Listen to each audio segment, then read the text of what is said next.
오늘 강의 주제는 감동, 무식, 남 탓, 내 탓입니다.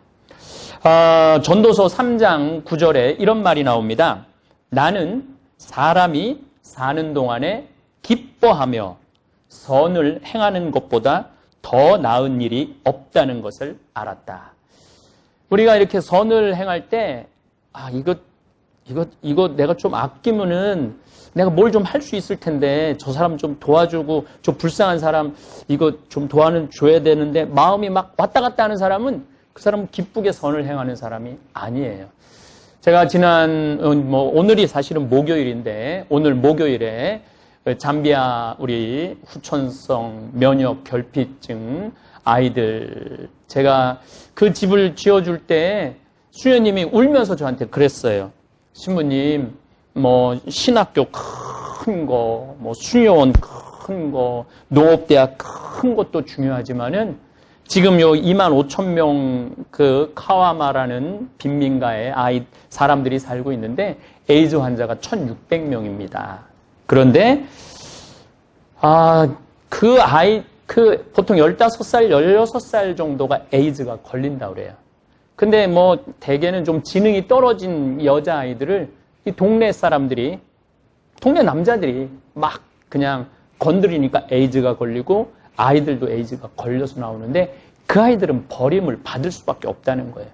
울면서 수녀님이 저한테 그 아이들 위한 집을 줘달라고 그럴 때 제가 그런 생각이 들었어요. 정말 기쁘게 집을 줘줘야 되겠구나. 그래서 2년 전에 집을 정말 예쁘게 졌어요. 이제 요 사진 동영상을 제가 나중에 한번 얼마나 그 수녀님이 조경도 예쁘게 하고 얼마나 방 침대도 예쁘고 얼마나 깨끗하게 아이들을 돌보는지 제가 한번 여러분들한테 또 보여주겠지만은 저는 이번에도 정말 카사리아 1,000만 평도 중요하지만은 이번에 그 아이들을 이제 16명이고 이제 아이들이 한 7명이 더 들어온다고 그래요. 이제 23명이 될 거라고 그래요.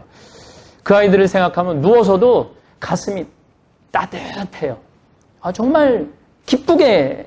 그래서 우리 직원들도 이제 한 달에 얼마씩 월급에서 이렇게 내갖고 그 아이들 지금 1년 밥을 지금 우리가 대는 거거든요. 우리 직원들도 이거 하면은 뭐 좀 할 텐데 그건 정말 기쁜 게 아닌 것 같아. 기뻐하며 선을 행하는 것보다 더 나은 일이 없다는 것을 알았다. 그 다음 말이 내가 진짜 좋아하는 말이에요. 사람이 먹고 마시고 수고함으로써 기쁨을 누리는 것, 그것이 하느님의 선물이다. 우리는 성당 다니면 십자가 예수님 고통을 참아야 되고 인내해야 되고 남들 그냥 뭐라 그러면 욕도 하지 말아야 되고 이게 우리 기본 이런 영성. 그래서 내가 천주교 기본 컨셉은 우울 컨셉이라고. 성당에만 오면 막 떠들다가도 여기만 오면 참 이러는데 이 전도서에 이런 아주 중요한 얘기가 나와요. 사람이 먹고 마시는 일이 참 중요해요. 여러분들 이번 여행에 우리 부관장 신부님이 나한테 아까 전심 먹으면서 이렇게 맛있게 먹어도 되느냐고. 이거 좀 미안하다고. 너무 여행 중에 맛있게 먹어서 너무너무 행복하다고. 그게 참 중요해요. 우리가 행복한 거를 누가 좋아하느냐면 하느님이 좋아하는 거예요. 우리가 기쁜 걸 누가 좋아하느냐면 여러분들 나는 자식을 안 낳았지만 여러분들 자식 입에 들어가는 숟가락에 애들이 쫙쫙 받아 먹으면 엄마 아빠가 기분이 좋잖아요. 우리 생태마을 직원들이 여행 다니면서 맛있게 먹고 마시고 또 수고하잖아요. 우리 지금 생청국장 이렇게 밥 비벼 먹고 찌개 끓여 먹는 이 청국장 주문이 너무너무 많이 들어왔고 우리 직원들이 그걸 많이 갖고 아침에 손이 안 펴진대. 그러니까 그렇게까지 열심히 일했으니까 먹고 마시고 수고함으로써 이 일을 안 하면은 먹고 마시는 게 의미가 없어요. 일을 안 하면서 먹고 마시는 사람은 사는 게 지겨워요. 근데 열심히 일하는 사람이 먹고 마시고 노는 일은 즐거운 일이에요.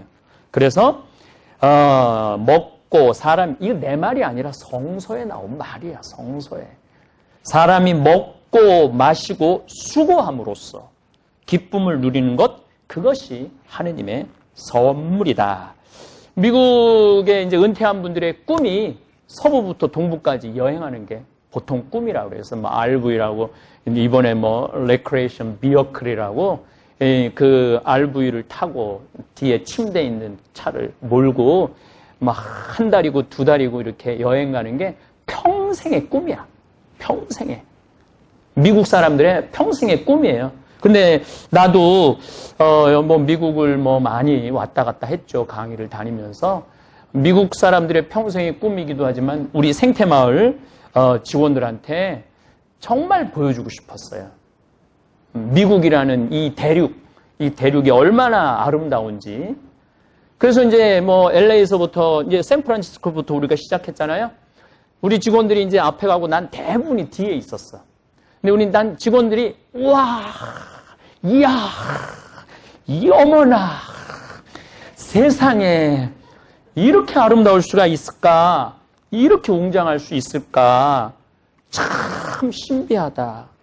하느님 창조 사업을 정말 내 두 눈으로 확인하는 것 같아서 너무너무 가슴이 설렌다. 이런 직원들의 감동 소리를 이렇게 뒤에서 듣고 있으면 내가 행복해. 그냥 내가 막 봐서 행복한 게 아니고 우리 생태마을 직원들이 이런 얘기예요. 생태마을 취직하길 잘했다. 정말로 이 감동 받을 때마다 나한테 신부님 감사합니다. 감사합니다. 그러니까 참 내가 만들어 놓은 것도 아닌데 내가 뭐 그랜드 캐년을 만들어 놓은 것도 아닌데 내가 브라이스 캐년을 만들어 놓은 것도 아닌데 내가 자이언 내셔널 파크를 만들어 놓은 것도 아닌데 막 직원들이 막 행복하는 모습을 보면 내가 그냥 뿌듯한 거 내가 만들어 놓은 것이냐 이렇게 마음 안에 이렇게 내가 기쁨이 차요. 제가 이렇게 이제 우리 직원들 어디를 보여줄까 이렇게 생각을 항상 해. 이렇게 열심히 일하는 직원들 어디를 보여줄까. 그래서 이제 제일 중요한 건 우리 유럽 성지순례 갔고, 그리고 이제 호주, 뉴질랜드 갔고, 이제 4년째죠. 이제 미국 드디어 정말 아름답고 웅장한 대륙 미국을 내 직원들한테 선물로 주고 싶었어요. 이제 11일째. 근데 하여튼 우리 직원들은 밤도 안 자고 어제도 맨하탄에 나왔고 새벽 4시까지 놀고 들어왔다고 그러길래 내가 마치 새벽 4시까지 놀고 들어온 것 같은 기분. 내가 기분이 참 좋더라고요. 서부 이제 생각을 하면은 정말로 요세미티. 저 놀랬죠? 네, 그거 보고. 근데 요세미티는 내가 그거 보고 놀래기가 아직 이른데, 더 봐야 되는데, 그랜드 캐년 봤을 때, 얼마나, 정말 기가 막혔어요. 그리고 브라이어스 캐년. 또, 그랜드 캐년 보고, 브라이어스 캐년 보고, 내가 보니 더 놀래더라고. 그래갖고 막 그 시간도 없는데, 그 계곡까지 쫓아 내려가고, 이런 모습들, 또 1936년에 그 금문교가, 우리는 정말, 우물 안에 개구리라는 생각을 참 많이 해요. 1936년에 그 어마어마한 다리를 만들었고 또 우리가 그 금문교 위를 걸었고 맨날 막 강의 때문에 그냥 쳐다만 보고 말았는데 이번에 직원들하고 걸으니까 정말 좋더라고요. 정말 찌릿찌릿하더라고요. 그 어마어마한 크기, 높이에. 그리고 특별히 로스앤젤레스에서 우리 잠봉 단원들이 미국에서도 또 잠봉 단원, 뉴욕에서도 사과를 엄청나게 보내줬지만 우리 직원들 LA 갈비가 그렇게 맛있는지 이번에 알았죠. 내가 보니까 우리 부관장 신부님은 한 뼈다귀가 한 30개 정도 있었던 것 같아. 웬만한 직원들이 막 그렇게 먹은 것 같아 다. 그래서 특별히 니콜라스하고 잔이 하루 휴무하고 우리를 위해서 그 시간 정말 귀한 시간인데 고기 다 구워주고 또 엘리야가 얼마나 그냥 아직도 다 못 먹었잖아요. 그 사준 여행 다니면서 먹으라는 과자를 아직도 지금 못 먹어갖고 우리 지금 배가 터지기 일보 직전이에요. 어딜 가도 나를 반겨주는 사람이 있다는 거 좀 행복하죠? 정말 우리는 정말 행복한 사람들인 것 같아. 그리고 죄의 도시, 이 라스베가스. 그래갖고 막 그냥 온통 막 그냥 게임 기계 속에서 그래도 우리 직원들이 뭐 내가 보니까 막 돈을 막 날린 직원은 없는 것 같아요. 보니까. 그 중에 제일 감동적인 건 르베? 이 더 드림이라는 이 공연. 저는 5쇼라는 걸 봐갖고 진짜 5쇼인데 이번에 이 더 드림이라는 이 공연을 보면서 예술성이 너무너무 높더라고요. 그래서 우리 직원들이 이런 거 보면서 정말로 정말 미국 난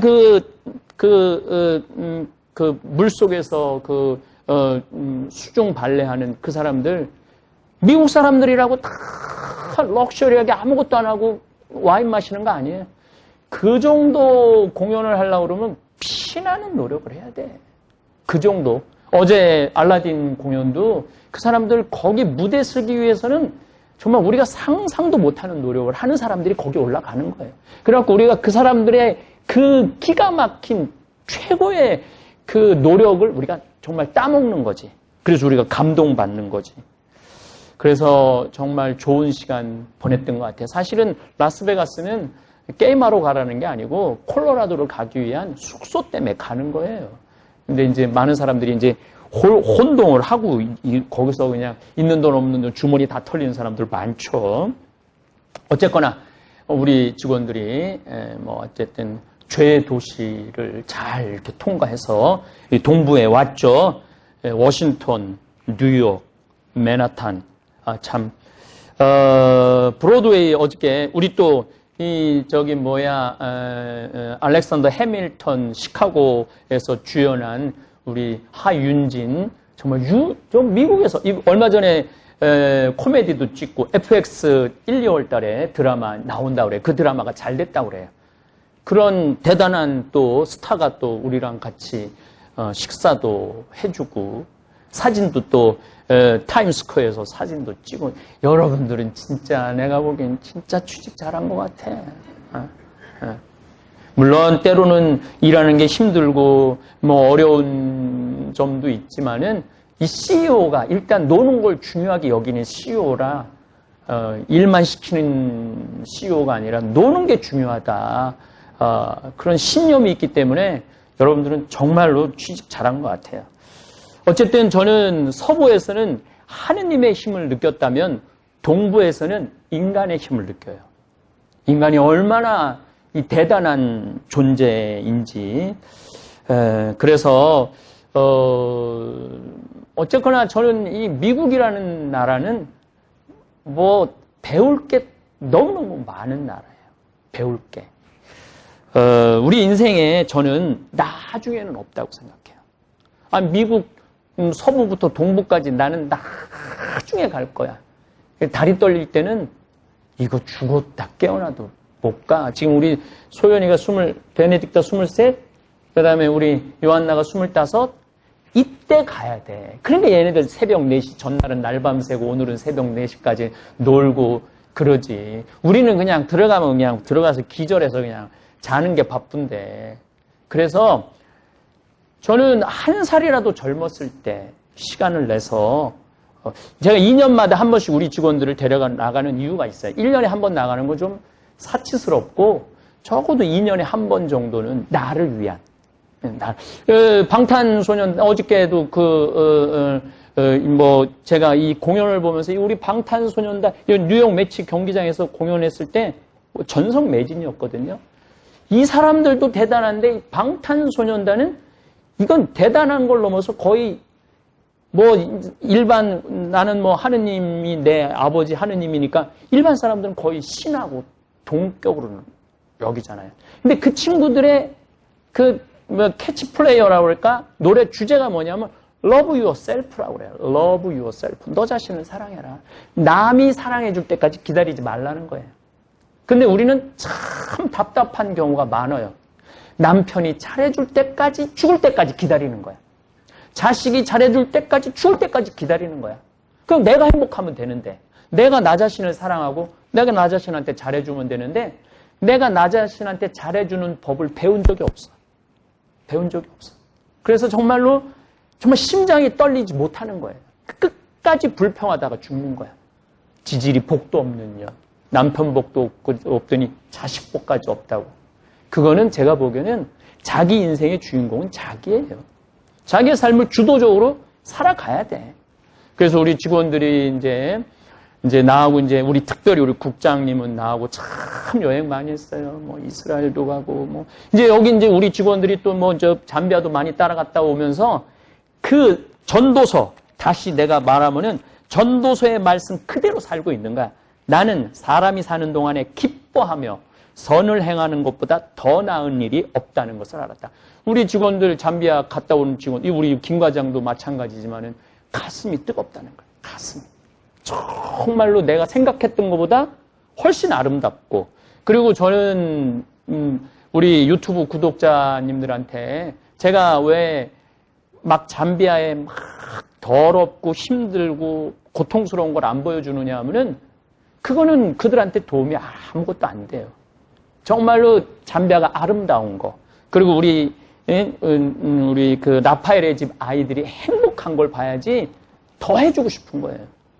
막 더러운 거는 한 번은 불쌍한 눈으로 보지만 두 번은 안 보는 게 인간의 본성이에요. 그래서 저는 이제 내년에 우리 피정객들, 잠비아 한 달 피정 오는 분들한테 그 집에 가갖고 얼마나 우리가 말하는 에이즈에 걸린 아이들이 얼마나 깨끗하고 얼마나 행복하게 사는지 그거를 꼭 보여주고 싶어요. 그래서 이 아이들이 그 수녀님이 중학교도 보내고 고등학교도 보내고 의사가 된다는 그 친구도 있어요. 공부도 수녀님하고 열심히 한대. 그러니까 막 그 중에 우리 라파엘의 집에서 의사가 나온다면은 정말 내가 정말 춤을 출 것 같아. 내 딸이 의사가 되는 그런 기분이 들 것 같아요. 나중에 좋은 일하는 건 없어요. 나중에 여행 가는 건 없어요. 이걸 우리 라틴어로는 힙, 액, 눅쿠라고 그래.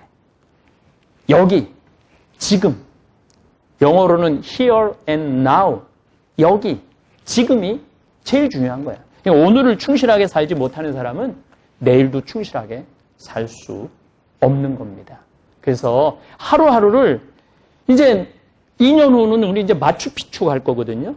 2년 후에는 마추픽추 가고 리오데자네이로 하고 그 다음에 꾸리찌빠라고 환경 도시가 있어요. 물론 이과수 폭포도 가죠. 이과수 폭포를 가면은 그 미션에서 그 마지막 신부님 떨어지는 장면, 그 폭포를 보면은 기가 막혀요. 미션을 또 봐야지. 보고 가야지. 그러면은, 이게 정말 하느님이 얼마나 위대한 분인지 우리가 그냥 이게 생각으로가 아니고, 그러니까 제가 늘 얘기하잖아요. 나는 기도 안 한다고. 기도할 시간이 없어. 깜짝깜짝 놀래기 바쁜데 언제 기도해? 네. 피카소는 노인에 대해서 이렇게 말합니다. 13살 때 나는 거장처럼 그림을 그릴 수 있었다. 피카소는 워낙 그림을 잘 그렸기 때문에 13살 때 저 뒤에도 그림이 예쁜데 거장처럼 그릴 줄 알았대요. 13살 때. 하지만 아이처럼 그리는데 평생이 걸렸대. 나중에 아이처럼 뉴욕의 피카소 전시회에 내가 한번 가봐서 그 작품을 정말로 봤는데 정말 이건 애가 그린 거예요. 어른이 그린 게 아니야. 그런데 그 안에 다 들어있어, 인생이. 너무너무 놀랐어요. 그 피카소 작품을 보면서. 사실 우리가 순수하고 단순해지는데 참 오랜 시간이 걸려요. 내가 우리 직원들하고도 얘기해보면 너무 복잡해. 관계도 복잡하고 생각도 복잡하고 삶도 복잡하고 내가 보기엔 그렇게까지 복잡하지 않아도 되는데 뭐가 그렇게 복잡한지. 피카소 이야기에 예수님의 이야기가 또 상통하는 이야기가 있어요. 너희가 어린아이처럼 되지 않으면 하늘나라를 볼 수 없다. 그러니까 우리가 마음이 깨끗해야 돼요. 복잡하면 안 돼. 깨끗하려고 그러면 내가 늘 하는 얘기지만 일단 욕심이 없어야 돼. 무슨 욕심이 있으면 이때부터 막 계산하고 진짜 복잡해져요. 그 다음에 미움이 없어야 돼. 욕심하고 미움만 없어도 여러분들은 굉장히 단순해질 수 있어요. 저는 이번 여행을 통해서 또 내가 얼마나 무식한지 또 한번 깨달았어요. 제가 미얀마 강의 가갖고 미얀마를 이렇게 여행을 하면서 내가 진짜 무식하구나. 그 미얀마의 문화를 보면서 레이크이라는 그 호수가 있는데 그 호수를 이렇게 보면서 그 불의 옥잠의 그 정화 능력을 눈으로 보면서 야, 내가 뭐 환경공학 하면서 이게 책으로 읽은 거랑 눈으로 보는 거랑은 너무너무 다르더라고. 그 다음에 미얀마 사람들은 여기 다 하얀 걸 칠하고 다녀, 얼굴에. 태양이 너무너무 강하니까 선크림이야. 그 나무에서 이렇게 갈아갖고. 근데 나는 그 영화에서 보면 막 인디안들이 막 이렇게 칠하게 저거 영화로 비주얼로 보여주려고 저러나 보다 그랬더니 아니 그게 비주얼로 보내는 게 아니고 실질적으로 그들의 그게 문화더라고요. 그러면서 내가 정말 모르는 게 너무 많구나. 특별히 이번에 서부에서 그 웅장한 그 캐년들을 돌아보면서 또 우리 가이드 장 다니엘 가이드 선생님이 그 지질학적으로 그 설명을 얼마나 열심히 했어요. 제가 그랜드 캐년 지금까지 한 5번 브라이어스 캐년 정말로 영어로 빈데어 던데어라고 그래. 나 다 가봤고 다 해봤거든. 그런데도 이번에 와서 또 너무너무 많은 걸 배웠어요. 그래서 이 사람이 죽을 때까지 배워야 되는 거를 이번에 아주 절실히 느꼈어요. 특별히 우리 노인들이 그 할리 데이비슨 그 오토바이, 그 다음에 또 오픈 스포츠카, 이게 젊은 사람들이 타는 게 아니라 전부 다 할아버지가 쫙 수염하고 그 청바지 탁 입고 이 전부 다 할아버지 할머니들이 하는 거지 젊은 사람들이 거의 없더라고. 그분들이 그렇게 럭셔리하게 여행 다니는 모습을 보면서 한국에서 가난하고 외롭게 골방에서 사는 노인들이 정말로 없도록 내가 더 열심히 강의해야겠다는 결심을 했어요. 이제 대한민국 대학 보낼 필요 없어요. 애가 행복하면은 어디 가든 열심히 살아. 우리 생태마을 지금 직원들 채용하는데 내가 하지만 우린 블라인드 채용을 해요. 학교 나온 거 안 따지고 성적 안 따지고 아무것도 안 봐요. 그냥 자기 속에서만 봐요. 그런데 뽑았는데 얼마나 우리 좋은 대학 여기 나중에 그 전에 막 나는 어디 대학 나왔고 다 소용없더라고. 내가 이렇게 수많은 직원들 왔다 갔다 하면서 보니까 행복한 직원이 행복하게 일을 하더라고. 그러니까 어렸을 때 행복하게 자란 사람이 여기 와서도 행복하게 살고 어렸을 때 불행하게 자란 아이들은 여기서도 며칠 못 끼고 이 친구들하고 직원들하고 못 섞이고 이게 정말 좀 대한민국이 정말로 이제 행복하려고 그러면 학원 없어야 돼요. 그 다음 대학 등록금 다 내줘야 돼. 애 나라고 120조인가 130조를 썼대요. 근데 한 15조, 20조면은 애들 등록금, 대학 등록금 다 대줄 수 있다는 거야. 그러면은 그거 쓰는 돈 대신 대학 등록금만 국가에서 다 내줘도 우리나라 부모님들 등록금 안 내고 그 돈 모아갖고 노인 때 할리 데이비슨 타고 여행 다니고 미국 여행 다니고 한국 여행 다니고 얼마나 할 수 있어요. 근데 그것 때문에 다 망가지는 거야 지금 대한민국이. 그래서 어제도 미국도 사실 그렇다고 그래요. 미국 내 그 등록금 때문에 부모들은 등록금을 안 대주지만 애들이 대출 받은 거 그거 갚는다고 평생을 감옥에 사는 기분이 든다고. 평생을. 그래서 제가 이제 잠비아에 만들고 싶은 세상은 공부의 세상이 아니에요. 경쟁의 세상이 아니에요. 그냥 열심히 노동하고 일하고 서로 나누고 행복하게 사는 그런 세상을 만들고 싶은 거예요. 또 동부에서는 미국의 독립전쟁, 남북전쟁, 또 이 나라 초대 대통령 워싱턴, 토마스 제퍼슨, 링컨, 또 내가 좋아하는 벤자민 프랭클린, 우리 조 가이드님, 큐라고 그러는데 큐 가이드님 얘기를 들으면서 많은 감명과 영감을 받았어요. 링컨은 또 국회의사당을 보고, 제퍼슨은 또 백악관을 뭐 보고 있고, 그런 것들이, 그러니까 이분들이 이 미국을 건국할 때 그냥 건국한 게 아니야. 정말 수많은 책을 읽고, 특히 벤자민 프랭클린 같은 경우는 이론적인 바탕을 완전히 해준 사람이야. 이 나라는 모든 사람들이 평등한 나라고, 모든 사람들이 자유롭게 기회를 얻을 수 있는 어느 누구나 그런 나라로 디자인을 한 거예요. 나라 자체를. 물론 중간에 뭐 인디안들 뭐 힘들게도 하고, 또 그 남북 전쟁 때 어마어마한 사람들이 죽었죠. 남북 전쟁 때. 그러나 하여튼 지금 한 40년 정도 된 것 같아요. 미국 독립이 1776년 독립을 시작을 하고 1783년에 완전히 영국으로부터 독립을 했으니까 200년이 이제 230, 40년이 넘었죠.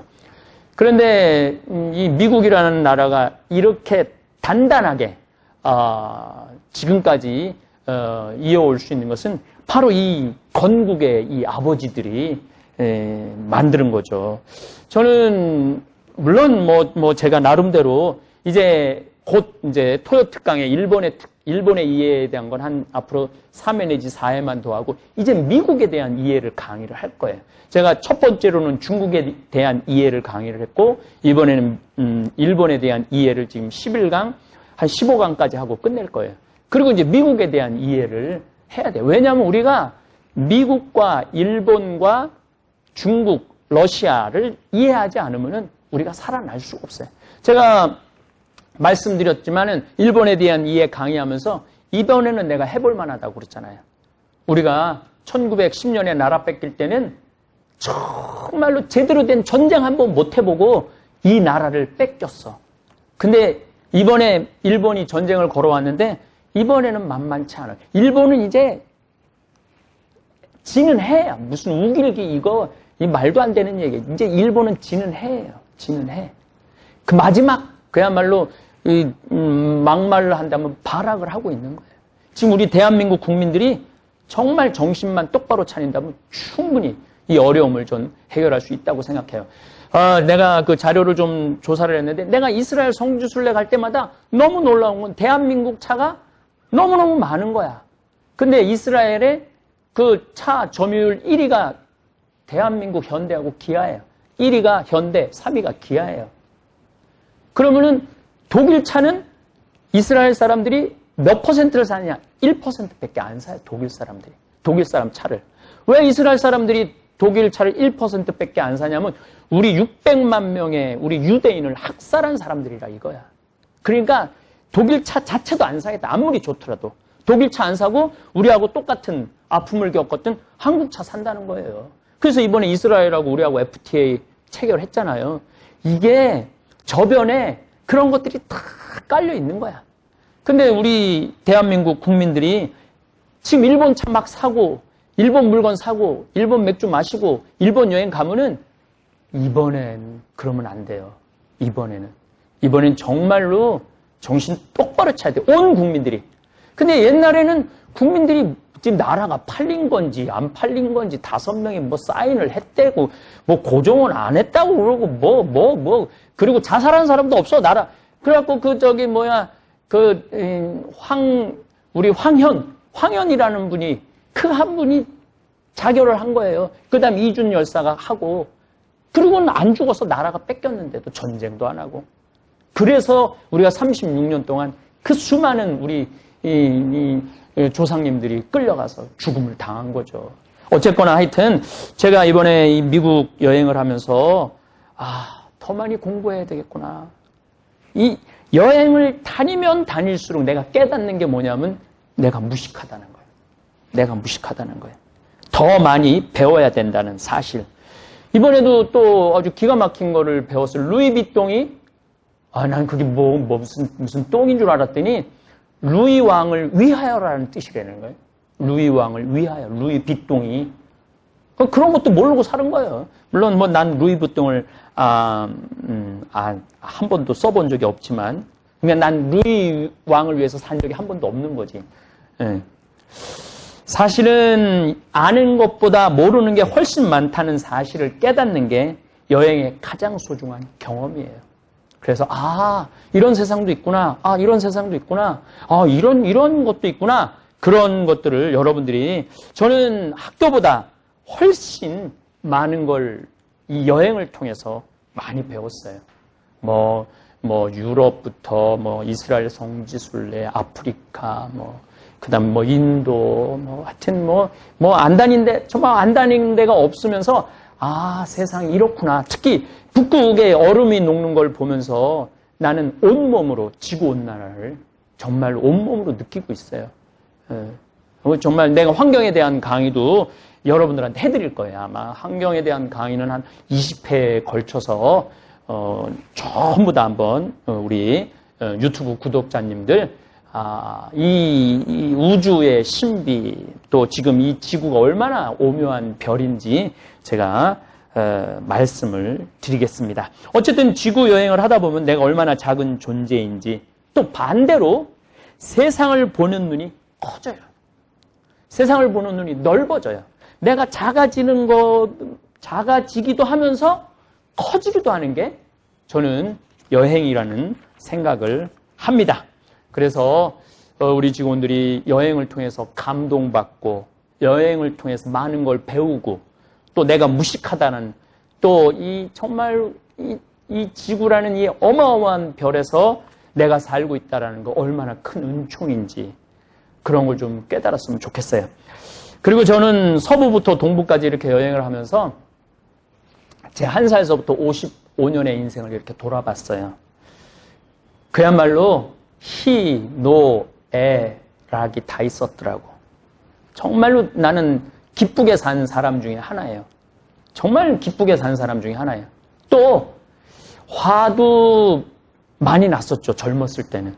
지금도 저 젊은 편이지만은 이 신학생 때, 또 보좌 신부 때, 또 우리 김 신부님도 그런 걸 경험했지만은 젊은 신부 때 교회의 어떤 복음 정신과 맞지 않는 교회 모습을 볼 때 분노했어요. 지금 생각하면 의노가 아니었어. 그냥 분노였죠, 분노. 예. 근데 그거를 내가 이렇게 받아들이고 이해하는데 참 시간이 많이 걸렸던 것 같아요. 또 슬픈 거는 정말로 슬펐던 적도 많았던 것 같아요. 그리고 이제 내가 제일 슬픈 거는 인생이 너무 힘들어갖고 고통스러워하는 교우들을 볼 때 너무너무 슬펐어요. 또 할머니, 할아버지들, 자녀한테 버림받는 할머니들 나한테 편지 보내고 자살을 하려고 그랬는데 그래도 신부님 강의 듣고 근데 그 편지 내용들이 정말 내가 가슴이 애릴 정도로 슬플 때가 참 많았던 것 같아요. 그리고 즐겁고 다 해본 것 같아. 근데 희, 노, 에, 락을 가만히 보니까 내가 기쁘고 화나고 슬프고 즐거운 것이 남 탓이 아니더라고요. 내가 이렇게 인생을 돌아봐서 원인이 다 나한테 있었어. 즐거울 때도 나 때문에 즐거웠고 화가 날 때도 나 때문에 화가 났고 슬플 때도 나 때문에 슬펐던 것 같아. 그들이 슬펐던 게 아니라 어떻게 나 자신의 인생을 돌아보면서 내가 거기에 이렇게 뭐라 그럴까 겹쳐서 이렇게 페이드 아웃이라고 그럴까 이렇게 같이 이렇게 사라지는 그런 기분이 들었던 것 같아요. 사고 팔고라고 생로병사 태어나고 내가 태어나고 싶어서 태어난 게 아니잖아. 어떻게 다 보니까 이 세상에 태어났고 우리 어머니와 아버지 어떻게 보면 만났잖아. 그래서 자녀한테 이놈의 새끼 정말 왜 이렇게 나한테 속색여? 부모들은 그러면 안 돼요. 언제 놔달라고 그랬어? 자기네들이 좋아서 놔놓고 자식 힘들다고 그러는 건 그건 말이 안 되는 얘기예요. 자기가 낳았으면 어떻게 해야 돼? 책임을 져야 돼. 자기가 낳았으면은. 낳지 않았으면 책임을 안 져도 되지만 우리처럼 자기가 낳았으면 책임을 져야지. 그럼 어쨌든 내가 내 뜻에 원하지 않고 왔어요. 그리고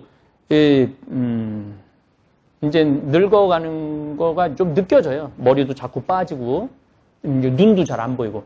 어제도 이렇게 공연 보는데, 어제는 뭐 티켓을 좀 늦게 끊어갖고, 뭐 내가 평생 3층에서 처음 본 것 같은데, 항상 1층에서만 봤는데, 아니, 자스민이 얼굴이 안 보이는 거야. 이게 이쁜 것 같은데 보니까. 한편으로는 편하기도 하더라고. 얼굴이 안 보이니까 그냥. 지금도 잘 안 보여, 사실은. 지금도. 아주, 뭐, 늙는 거는 불편한 것도 있는데 편한 것도 있는 것 같아. 안 보이니까 안 보는 것도 많은 것 같아요. 그 다음에 병드는 거. 제가 이 관절염 중학교 1학년 때 걸렸는데, 지금 이렇게 생각해보면은 내가 초등학교 때 편식을 참 많이 했어요. 지금은 뭐 안 먹는 거 없이 다 먹지. 난 뭐 송충이도 저기 막 잠비아 수녀님들이 송충이 이렇게 튀겨준 것도 내가 먹으니까 나는 뭐 안 먹는 거 없어. 다 먹어 지금은. 근데 초등학교 때는 편식을 많이 했어. 그러니까 그 얘기는 내가 편식을 많이 했으니까 내가 병이 걸렸던 거죠. 또 뭐 45살에 위암 걸린 거는 또 아프다고 맨날 술 먹으니까 암 걸린 거지 남 탓이 아니더라고. 보니까 내가 인생을 이렇게 돌아보니까 많은 경우 이렇게 대화를 해보면은 아유 내 대통령 때문에 못 살겠다. 이놈의 대한민국에서 못 살겠다. 이놈의 사회가 왜 이러냐. 지질이나 우리 집은 왜 이렇게 이런 가난한 부모를 만났느냐. 물론 외적인 요인이 될 수도 있지만은 그 다 내가 하기 나름이에요. 내가 어떤 인생을 사느냐. 내가 하기 나름이에요. 내가 어떻게 살아가느냐. 그거는 인생은 선택의 연속이야. 근데 누가 선택해? 남이 선택하라고 그러는 게 아니거든. 내가 선택하는 거야. 내가. 나이를 먹을수록 그 선택은 자신의 그 선택의 책임의 범위가 훨씬 커져요. 어렸을 때는 선택의 범위가 작지만은 나이를 먹을수록 내가 선택하는 건 책임이 더 커지는 거야.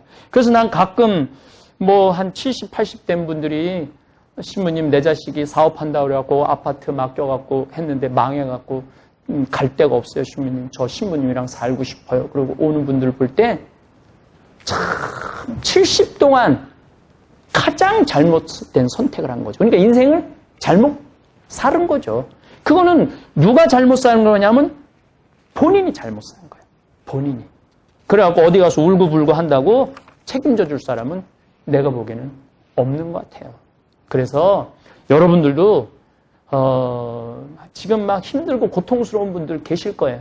그런데 냉정하게 한번 돌아보세요. 내가 얼마나 성실하게 살았는가. 내가 얼마나 정도로 살았는가.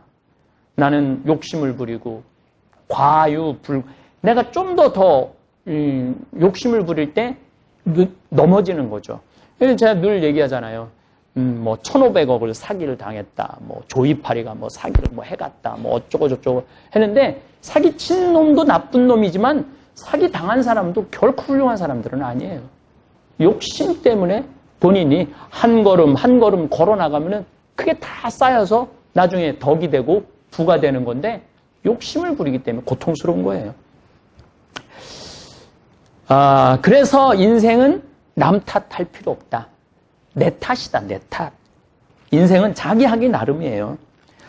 제가 이렇게 잠깐 뭐 LA, 샌프란시스코, 워싱턴 이쪽 들렀지만은 정말 우리 미국 교우들이 감동적인 대접을 받고 있어요. 또 우리 이경 바오로 신부님께서 이렇게 성당까지 이렇게 해줘서 우리가 정말 감사 미사까지 이렇게 할 수 있도록 해주셨어요.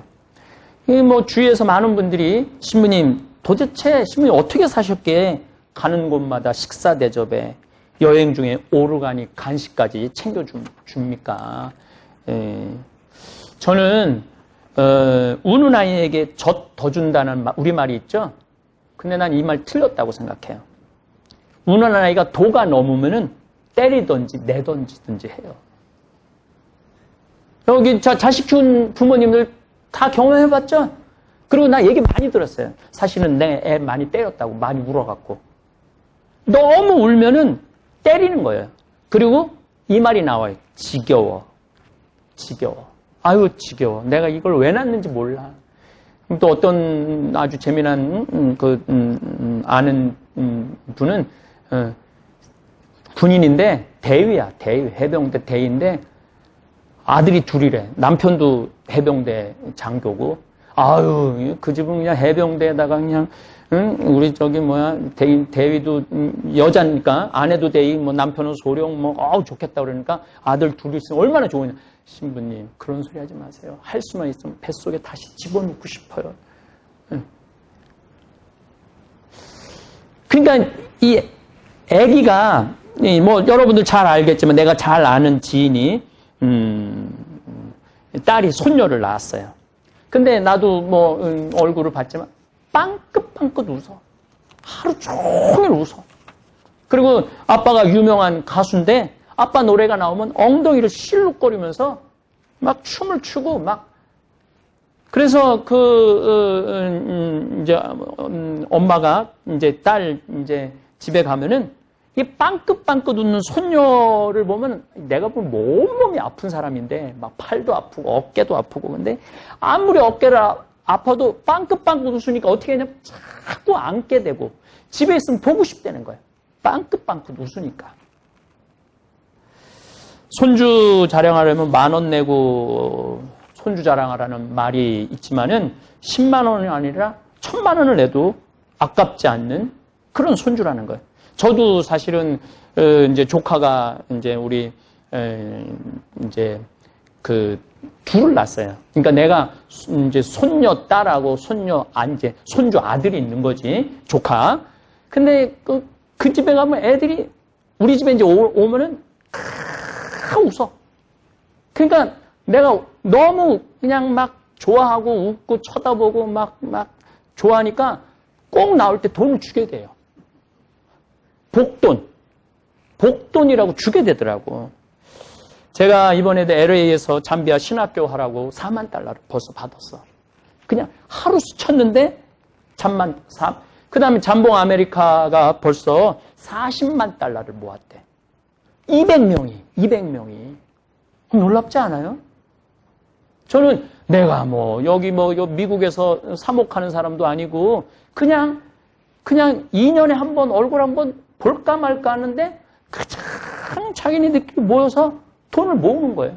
그래서 $500,000까지 모으겠다는 거예요. 그래서 내가 그랬어요. 신학교 성당 짓겠다고. 그래갖고 그 잠봉 아메리카 그 단원들 내가 그 신학교 성당 입구에다 이름 팍 써주겠다고. 근데 그랬어요. 그랬더니 그냥 잠봉 아메리카만 해줘도 좋겠다는 거야.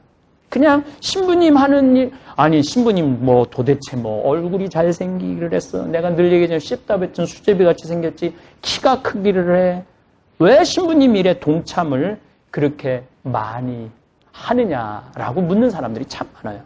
근데 이거 다 내 탓이야. 뭐냐면은 내가 언제나 참 기쁨을 얘기를 많이 해요. 희망을 얘기를 많이 해요. 그 다음에 저는 옛날에 내가 어땠는데 이런 얘기 거의 안 해요. 내가 옛날에 정말 잘 나갔는데 옛날에 왕년에 내가 정말 끝내줬는데 내가 지금 이럴 때 이런 소리 안 해요. 저는 항상 내일을 얘기해요. 내일을. 내가 우리 직원들하고 11일 동안 얘기하면서 내가 샌프란시스코 한 5번 갔어요. 근데 말 한마디 안 하잖아. 옛날에 내가 여기 다 와봤어. 그럼 여러분들 기운 쫙 빠지거든. 뭐야. 근데 한마디도 안 하잖아. 한마디도. 뭐라고? 공연에 대한 얘기도 안 하고, 맨하탄에 대해서도 오늘 저녁에 여러분들 이제 야경 보러 가는데 내가 한마디도 안 하는 거야, 지금. 그냥 야경 보러 가는 거야. 근데 미리 가보면 이러면은 옛날 얘기하는 사람하고는요, 자꾸 짜증이 나요. 근데 내일을 얘기하는 사람, 미래를 얘기하는 사람, 이런 사람하고는 자꾸 얘기하고 싶어요. 같이 꿈꾸고 싶어요. 옛날에 내가 이랬는데 나 지금 힘들어 죽겠어. 정말로 앞으로 어떻게 살아가야 될지 앞이 깜깜해. 그러면 그 사람의 깜깜함을 내가 같이 지는 거야. 그러니까 그 사람하고 있으면 어떻게 되냐면 답답해. 답답하고 어떻게 하지? 앞이 깜깜하다는데 내가 책임져 줘야 되나? 뭔가 도와줘야 되나? 점점 그 사람을 2번 만나다가 1번 만나고 1번 만나다가 안 만나게 되는 거예요. 한 번은 들어줄 수 있지만은 2번째는 들어주기 힘든 게 우리 인간의 본성이에요. 신나는 얘기, 미래의 가슴 벅찬 계획, 같이 하고 싶다. 제가 얘기하잖아요. 이제 신학교 올해 신입생이 들어와요. 얼마나 설레. 그 교황청에서 교황대사가 대주교님하고 신학교 짓는 걸 보러 오셨어요. 보러 와갖고 OMG라고 그래. 오 마이 갓 그랬대요. 교황대사가 아프리카에서 어떻게 이런 일이 벌어질 수 있느냐고. 이 한국 신부님 이거 하는 거냐고. 교황대사가 너무너무 놀랬대. 이 신부님 이거 여기 끝까지 이거 져줄 수 있느냐고. 교황대사면은 대주교거든요. 근데 그 대주교가 와갖고 너무너무 놀래고 갔다는 거예요. 그래서 아마 내년에 이제 우리 주교님, 우리 본 수원교구 본주교님이 축성하러 가시겠다고 그랬을 때 그 교황대사하고 대주교, 대통령도 아마 올 거예요. 얼마나 신나.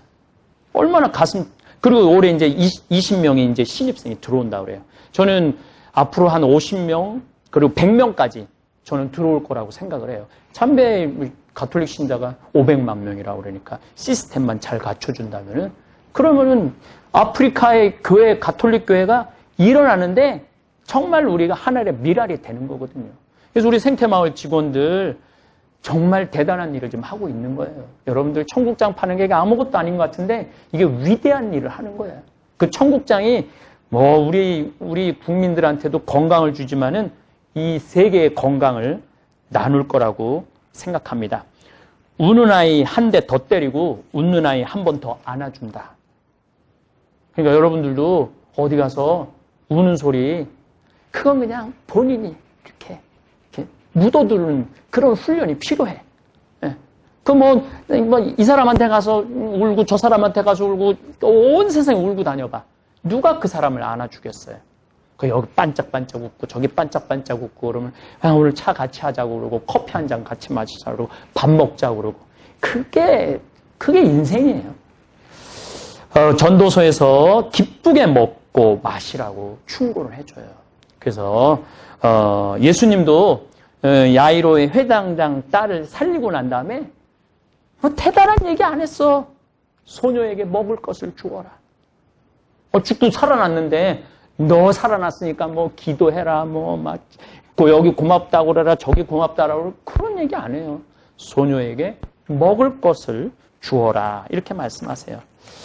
오늘 우리 메이플 김대건 안드레아 성당 교우들이 각자 집에서 우리 생태마을 직원들을 위해서 이 미사 끝나면은 먹을 것을 지금 다 준비를 해놨대. 그래갖고 신부님이 지금 미사 언제 끝나면 지금 왔다 갔다 지금 하셔.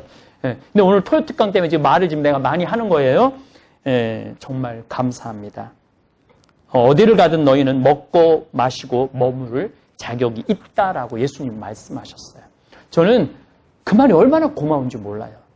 왜냐하면 내가 전 세계 어디를 가도 내가 돈을 내 뭐라고 하길래 돈을 내지는 않지. 돈을 더 받아오지 오히려. 나 먹여주고 재워주고 차비하라고 돈 주고. 오늘 음식도 저는 하느님이 마련해 주셨다고 믿습니다. 우리는 이 힘으로 잠비아의 기적을 일으킬 것입니다. 여기 온 대부분의 직원들 내년에 우리 헬레나도 그렇고 또 사비오도 그렇고 마마요 우리 국장님들 직원들 우리 신부님들도 내년에 잠비아에 2달 할 우리 스태프들이에요. 우리 직원들이 이번 미국 여행을 통해서 미션, 내 사명이 뭐냐? 내가 왜 생태마을에서 일을 하고 있느냐? 생태마을하고 아프리카 잠비아하고 어떤 연관이 있는가? 그런 거를 더 이렇게 몸 안으로 이렇게 체득을 했으면 좋겠어요. 어쨌든 이제 남은 시간 이제 그야말로 아직도 놀랄 일이 한 번 더 남았어요. 우리 나이아가라 폭포 가잖아요. 정말로 어쨌든 어쩌고 저쩌고 가서 놀래고 우리는 내일을 꿈꾸는 사람들입니다. 그래서 유튜브 구독자님들도 제가 정말로 부탁하고 싶어요. 이제 자식들한테 그만 주세요. 그리고 love yourself. 자신을 사랑하세요. 자신한테 잘해주세요. 자신한테 정말 갈비 한 번 더 사주고 냉면 한 번 더 사주고 설악산 한 번 더 가고 온천 한 번 더 가고 기회가 된다면은 이스라엘 성지순례 또 더 기회가 된다면 잠비아 내년 7월 8월 피정 이런 도전을 해보면은 인생이 확 달라질 거예요. 자, 오늘 전도서 말씀으로 토요특강 맺도록 하겠습니다. 나는 사람이 사는 동안에 기뻐하며 선을 행하는 것보다 더 나은 일이 없다는 것을 알았다. 사람이 먹고 마시고 수고함으로써 기쁨을 누리는 것, 그것이 하느님의 선물이다. 여러분들, 내일을 이야기하는 분들 되시기를 바라겠습니다. 감사합니다. 한 번쯤 이런 일로 답답하셨던 적 없으신가요? 항상 남을 배려하고 도와주려 노력했는데 오히려 그것 때문에 사람들에게 이용만 당했다고 느낀 적이 있으신가요? 주변 사람들의 부탁을 거절하지 못해 자신의 시간과 에너지를 희생했는데도 정작 정말 필요할 때는 도움받지 못했던 경험이 있으신가요? 착하고 성실하게 살아왔지만 어느 순간 자신이 외톨이가 되었다고 느끼신 적은 없으신가요? 우리는 어릴 때부터 착한 사람이 되어야 한다는 말을 듣고 자랍니다. 학교에서, 가정에서, 사회에서 모두 착함의 가치를 강조하죠. 하지만 현실에서는 종종 그 착함이 오히려 독이 되어 돌아오는 역설적인 상황을 마주하게 됩니다. 특히 나이가 들면서 이런 문제는 더 복잡해집니다. 평생 타인을 위해 살아온 어르신들이 은퇴 후 갑자기 외로움을 느끼거나 평생 쌓아온 관계가 생각보다 얕았다는 것을 깨닫게 되는 경우가 많죠. 그리고 이런 상황은 뒤통수를 맞았다는 느낌과 함께 우리에게 깊은 혼란과 상처를 남깁니다. 왜 착한 사람이 오히려 외톨이가 되는 걸까요? 왜 성실하고 배려하는 태도가 때로는 역효과를 가져오는 걸까요? 이런 잔인한 현실의 이유를 이해한다면 우리는 더 건강한 관계를 맺고 진정한 자기 가치를 찾는 데 도움이 될 것입니다. 오늘은 착한 사람이 오히려 대접받지 못하고 외톨이가 되는 7가지 잔인한 이유에 대해 살펴보겠습니다. 이를 통해 여러분이 자신의 경험을 새롭게 이해하고 앞으로의 인간관계에서 더 현명한 선택을 하실 수 있기를 바랍니다. 첫 번째로 말씀드릴 이유는 경계선 없는 착함은 자기 가치를 낮추는 결과를 가져온다입니다. 많은 착한 사람들은 모든 부탁을 들어주고 모든 상황에서 양보하고 자신의 필요보다 타인의 필요를 우선시합니다. 하지만 이런 무조건적인 착함은 역설적으로 타인에게 이 사람은 이용해도 괜찮다는 메시지를 줄 수 있습니다. 사람들은 묘하게도 쉽게 얻을 수 있는 것의 가치를 낮게 평가하는 경향이 있기 때문입니다. 경계선이 없는 착함은 결국 자기 존중감의 상실로 이어지고 주변 사람들도 그 가치를 인정하지 않게 됩니다. 너? 라고 말할 줄 알고 자신만의 원칙과 경계를 가진 사람이 오히려 더 존중받는 것이 현실입니다. 71세 이명자 할머니의 이야기를 들려드리겠습니다. 저는 평생을 남편과 자식들을 위해 헌신했어요. 시부모님 모시고 세 자녀 키우고 남편 뒷바라지하느라 제 삶은 뒷전이었죠. 부탁받은 일은 무조건 예라고 했고 항상 맨 마지막에 밥을 먹었어요. 그게 착한 며느리, 좋은 어머니의 역할이라 생각했으니까요. 남편이 은퇴하고 아이들도 다 독립하자 갑자기 공허함이 밀려왔어요. 제가 아프거나 도움이 필요할 때 정작 가족들은 너무 무심했죠. 엄마는 항상 다 해내니까 괜찮을 거야 라는 태도였어요. 60년 생일에는 아무도 찾아오지 않았고 그제서야 깨달았어요. 제가 너무 쉽게 주기만 해서 가족들이 제 존재를 당연하게 여겼던 거죠. 지금은 늦게나마 제 경계선을 세우기 시작했어요. 손주 봐달라는 부탁도 제 계획이 있으면 거절하고 남편에게도 집안일을 분담하자고 했죠. 처음에는 모두가 불만스러워했지만 시간이 지나면서 오히려 저를 더 존중하는 것 같아요. 경계선이 있는 착함이 진정한 착함이라는 걸 이제야 알게 되었네요. 두 번째로 말씀드릴 이유는 착한 사람들이 갖는 갈등 회피 성향이 깊은 관계 형성을 방해한다입니다. 많은 착한 사람들은 평화를 유지하기 위해 갈등을 피하는 경향이 있습니다. 자신의 진짜 생각이나 감정을 표현하기보다는 침묵하거나 동의하는 모습을 보이죠. 하지만 역설적으로 건강한 관계는 때로는 건설적인 갈등과 솔직한 의견 교환을 통해 더 깊어집니다. 갈등을 피하기 위해 항상 미소 짓고 동의하는 사람은 겉으로는 모두에게 좋은 사람으로 보이지만 누구와도 깊은 교감을 나누지 못하는 경우가 많습니다. 진정한 친밀감은 서로의 다름을 인정하고 때로는 불편한 대화도 나눌 수 있는 용기에서 시작되기 때문입니다. 68세 박상철 할아버지의 사례를 들려드리겠습니다. 저는 평생 은행에서 근무했어요. 직장에서도 가정에서도 좋은 사람으로 통했죠. 모든 상황에서 갈등을 피하고 그래, 그렇게 하자고 했어요. 제 의견이 달라도 굳이 말하지 않았고 화내는 모습을 본 사람이 거의 없을 정도였어요. 은퇴하고 나서 충격적인 경험을 했습니다. 40년 넘게 함께 일한 동료들과의 모임에서 한 동료가 사실 박 부장은 항상 좋다고만 해서 속마음을 알 수 없었어라고 말하더군요. 다들 웃으면서 동의했어요. 그때 깨달았죠. 저는 모두에게 좋은 사람이었지만 깊이 알고 싶은 사람은 아니었던 거예요. 집에서도 비슷했어요. 아내와 자녀들은 저를 존중했지만 정작 제 생각과 감정에는 큰 관심이 없었죠. 그저 아버지는 뭐든 괜찮다고 하실 테니 하는 태도였어요. 지금은 조금씩 바꾸려고 노력하고 있어요. 불편하더라도 제 진짜 생각을 말하고 때로는 반대 의견도 내보죠. 처음에는 어색했지만 오히려 주변 사람들과의 관계가 더 깊어지는 걸 느낍니다. 진정한 관계는 항상 좋은 말로 포장된 대화가 아니라 솔직한 감정 교류에서 온다는 걸 이제야 알게 됐네요. 세 번째로 말씀드릴 이유는 착한 사람들의 자기희생은 종종 타인에게 부담감을 준다입니다. 착한 사람들은 종종 자신을 희생하며 상대방을 위해 지나치게 베풀곤 합니다. 이러한 과도한 친절은 상대방에게 감사함이 아닌 오히려 부담감을 줄 수 있습니다. 사람들은 자신이 돌려줄 수 없을 만큼의 호의를 받으면 죄책감과 불편함을 느끼고 점점 그 관계를 피하게 되는 경향이 있습니다. 또한 지나친 자기희생은 상대방에게 무언의 기대를 심어줄 수 있습니다. 내가 이만큼 했으니 너도 이만큼 해줘야 한다. 는 기대가 충족되지 않을 때 착한 사람들은 실망하고 상처받게 됩니다. 이런 기대와 실망의 사이클이 반복되면 주변 사람들은 점점 거리를 두게 됩니다. 73세 김정희 할머니의 이야기를 들려드리겠습니다. 저는 이웃들에게 항상 베푸는 사람이었어요. 김장철이면 온 동네 사람들에게 김치를 나눠주고 누가 아프다고 하면 밤새 병간호도 해주고 아이들 돌봐주는 것도 마다하지 않았죠. 제 형편이 어려울 때도 남을 돕는 걸 멈추지 않았어요. 그런데 어느 순간부터 이웃들이 저를 피하는 것 같았어요. 제가 인사를 해도 어색하게 받고 모임에도 잘 부르지 않더군요. 너무 서운해서 오랜 친구에게 물었더니 그 친구가 솔직하게 말해주었어요. 정희 씨가 너무 많이 베풀어서 다들 부담스러워하는 것 같아. 우리는 그만큼 돌려줄 수 없으니까. 그 말을 듣고 많이 생각했어요. 제가 남들에게 베푼 것은 대가를 바라고 한 것이 아니지만 무의식적으로 내가 이렇게 도와줬으니 나도 도움받을 수 있겠지라는 기대가 있었던 것 같아요. 그리고 상대방은 내 도움이 부담스러웠던 거죠. 이제는 도움을 주더라도 상대방이 편안하게 받을 수 있는 정도를 생각해요. 때로는 도움이 필요해 보여도 먼저 물어보고 상대방이 원하지 않으면 개입하지 않아요. 도움은 받는 사람의 입장을 고려해야 진짜 도움이 된다는 걸 이제야 알게 되었네요. 네 번째로 말씀드릴 이유는 착한 사람은 종종 자신의 가치를 타인의 인정에서 찾는다입니다. 많은 착한 사람들은 자신의 가치를 타인에게 인정받는 것에서 찾는 경향이 있습니다. 남을 도와주고 베풀고 희생하는 과정에서 얻는 좋은 사람이라는 평판이 그들의 자존감을 지탱하는 큰 기둥이 되는 것이죠. 하지만 이렇게 외부에 의존하는 자존감은 매우 불안정합니다. 타인의 인정에 의존하다 보면 그 인정이 없을 때 자존감이 급격히 무너지게 됩니다.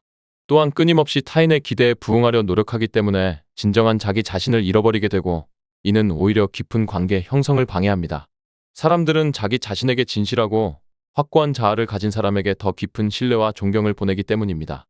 69세 윤영수 할아버지의 사례를 들려드리겠습니다. 저는 평생 동안 좋은 아버지, 성실한 직원, 착한 이웃으로 살아왔어요. 가족을 위해 원치 않는 출장도 마다하지 않았고 회사에서는 언제나 남보다 먼저 와서 늦게 퇴근했죠. 이웃의 집수리도 도와주고 교회에서는 항상 봉사했어요. 모두가 저를 칭찬하는 것이 제 삶의 원동력이었습니다. 그런데 은퇴를 하고 나서 모든 것이 달라졌어요. 더 이상 회사에서 인정받는 직원이 아니었고 아이들은 독립해서 저희 희생에 무관심했죠. 갑자기 존재감이 사라진 것 같은 느낌이 들었어요. 이제 나는 쓸모없는 사람인가? 라는 생각에 우울증까지 겪었습니다. 우연히 참가한 노인 심리 상담 프로그램에서 중요한 것을 배웠어요. 제가 평생 타인의 인정을 위해 살아왔다는 것, 그리고 그것이 얼마나 불안정한 토대인지를요. 상담사의 도움으로 저는 처음으로 나는 무엇을 좋아하는가? 나는 어떤 사람인가?에 대해 진지하게 고민했습니다. 지금은 타인의 시선과 평가에 덜 신경 쓰고 제가 진정으로 원하는 삶을 살려고 노력해요. 오히려 그러니까 더 깊은 관계가 생기더군요.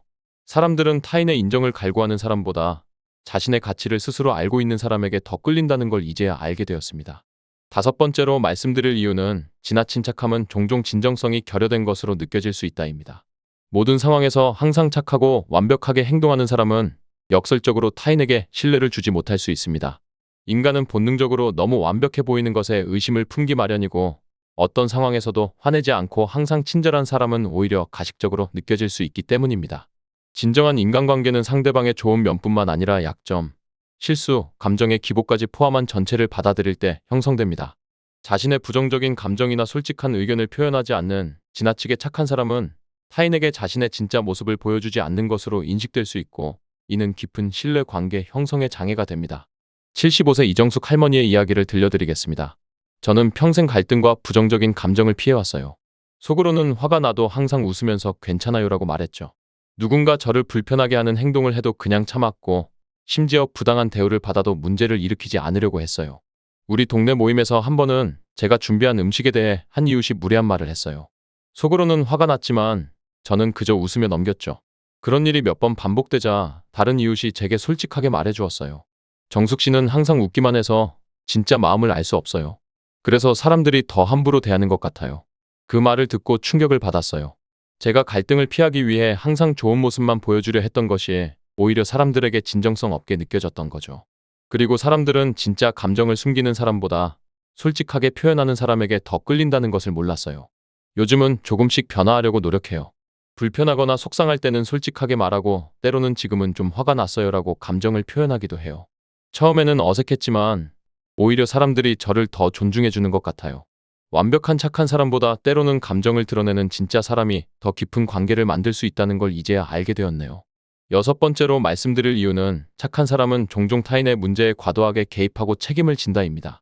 착한 사람들은 타인의 고통이나 어려움을 볼 때 가만히 있지 못하고 도움을 주려고 합니다.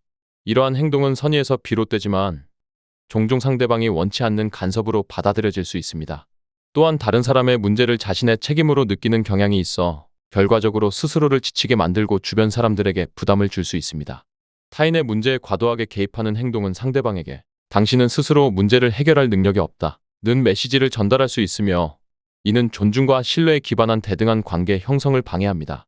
또한 착한 사람이 자신의 한계를 넘어서는 책임을 떠안다 보면 결국 소진되어 관계 자체가 무너지는 경우가 많습니다. 72세 최병철 할아버지의 사례를 들려드리겠습니다. 저는 40년간 중학교 교사로 일했어요. 교직 생활뿐만 아니라 일상에서도 항상 남의 문제를 해결해 주려고 했죠. 자녀들의 숙제부터 친구들의 집수리, 이웃의 가정 문제까지. 누군가 어려움을 겪고 있으면 제가 나서서 도와야 직성이 풀렸어요. 처음에는 사람들이 저를 찾아와 도움을 요청했지만 시간이 지날수록 제 주변에는 사람들이 줄어들더군요. 은퇴 후에는 더욱 외롭다고 느꼈습니다. 어느 날 저희 오랜 친구가 솔직하게 말해주었어요. 네가 항상 문제 해결사 역할을 하니 사람들이 너와 함께 있으면 자기 문제를 털어놓기 부담스러워해. 모든 것을 다 해결해 줄 것 같으니까. 그 말을 듣고 깊이 생각해보니 제가 타인의 문제에 지나치게 관여했던 것이 맞았어요. 아이들도 제가 항상 모든 문제를 해결해 주려고 해서 오히려 거리감을 느꼈다고 고백했죠. 저는 돕고 싶었을 뿐인데 그것이 오히려 상대방의 자율성과 능력을 무시하는 행동으로 보였던 겁니다. 이제는 누군가 문제를 이야기할 때 먼저 내가 어떻게 도와줄까? 라고 물어보고 때로는 그저 들어주기만 하려고 노력해요. 내가 해결사가 아니라 동행자가 되는 거죠. 그랬더니 오히려 사람들이 더 편안하게 저에게 다가오는 것 같아요. 모든 것을 책임지려는 것이 착함이 아니라 상대방의 능력을 존중하는 것이 진정한 배려라는 걸 이제야 알게 되었습니다. 일곱 번째이자 마지막으로 말씀드릴 이유는 착한 사람은 자기 자신의 필요와 욕구를 무시하는 경향이 있다입니다. 많은 착한 사람들은 타인의 필요를 우선시하느라 자신의 필요와 욕구를 지속적으로 무시합니다.